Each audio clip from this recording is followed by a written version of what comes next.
को बोल रहे हैं कि मैं लड़ाका हूं, आंखों को निकालने की बात कर रहे हैं। आगे बढ़ेंगे। बजट की प्राथमिकताओं को लेकर बैठक हुई। विधायक प्राथमिकता बैठकों का दौर चला। चंबा, शिमला और लाहौल स्पीति के विधायकों से चर्चा की गई। राज्य सचिवालय में सीएम सुक्खू की अध्यक्षता में ये बैठक हुई। आपको बता दें, तीसरे राउंड की आज ये बैठक थी, जो सुबह 10:30 बजे के आसपास शुरू हुई, जिसमें शिमला, चंबा और लाहौल स्पीति के विधायकों ने शिरकत की। मुख्यमंत्री सीएम सुक्खू की अध्यक्षता में ये बैठक राज्य सचिवालय में आयोजित की गई थी। बजट को लेकर विधायक प्राथमिकताओं जानने के लिए इस बैठक का आयोजन किया गया था।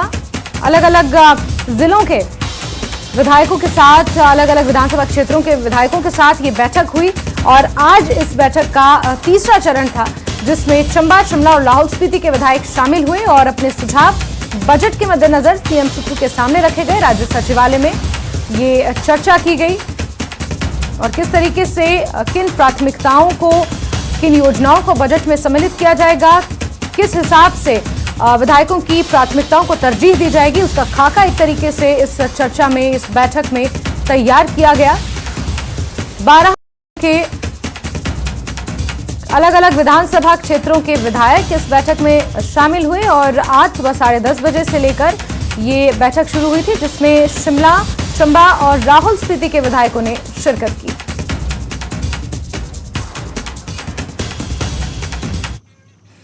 और खबरें अभी बाकी हैं, लेकिन वक्त एक छोटे